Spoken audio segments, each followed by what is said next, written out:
if you're learning a new language, I know that we've all felt the same thing at one time. Maybe a book that we've read, a friend that we've made, or a show that we saw. We all have that same tipping point that allowed us to take that deep dive into learning a new language. And so today's video is going to be talking about why I decided to take that deep dive into learning Japanese, and specifically why Japanese. So if you've been following this channel anytime at all, you know that my favorite anime is what is posted on that wall right there, ReZero. And so around last year in July, around the same time I started learning Japanese, I got very obsessed with this series. And so, because of the series, this series was my tipping point. This series is what threw me into the whole world of learning this language. And so that's where I'm at. That's where I'm at now. However, if you're looking at that, it looks very shallow, possibly very surface level based. Like, man, this dude just watched the anime and now he wants to learn the language. That's what it seems like on the surface. If ReZero had been my only motivation to learn the language, I would have given up after, probably 3 to 4 months, because it's a lot of hard work and it's a lot of ups and downs and a lot of not actually using the language. And so on the surface, ReZero was my tipping point to learning the language. But behind it all, I had a deeper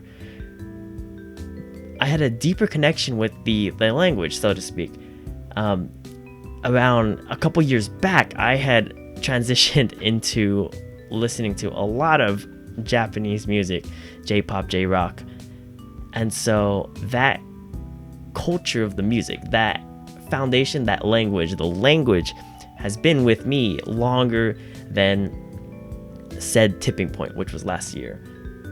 So every time that I lose motivation, every time that I think about dropping the language, it's not just my tipping point that has kept me afloat in learning the language. It's all of the other things that have built up and that have kept motivating me and pushing me along to learn the language. Every time that I lose some type of motivation, I'll hear a new song and I'm like, oh my God, I love that song. Or I'll come across a new show and I'll be like, whew, man, I wish I could understand this in its native language. And so these little things here and there, though very small, they amount for me into big motivation to learning the language.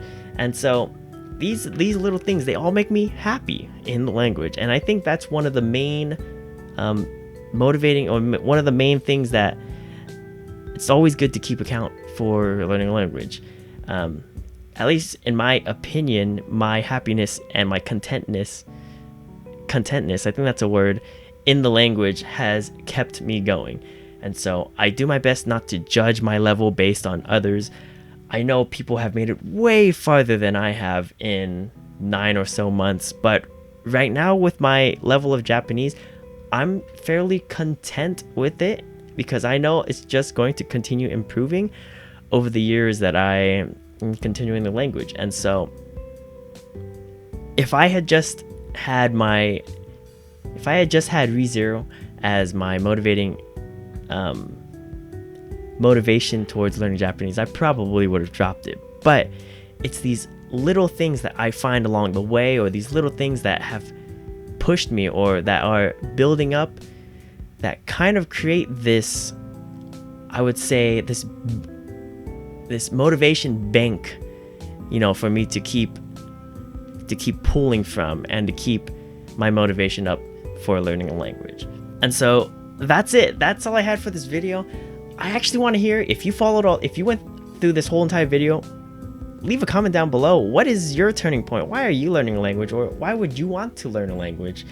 I'm very interested in hearing other people's journeys. It keeps me motivated because I know other people are trying to do it. And yeah, leave a comment down below. Leave a like or whatever, dislike it, whatever you felt about the video. But anyways, I plan on coming out with another video of me subbing one of my conversations. So keep a lookout for that, and good luck with your studies, everybody, and I'll see you later.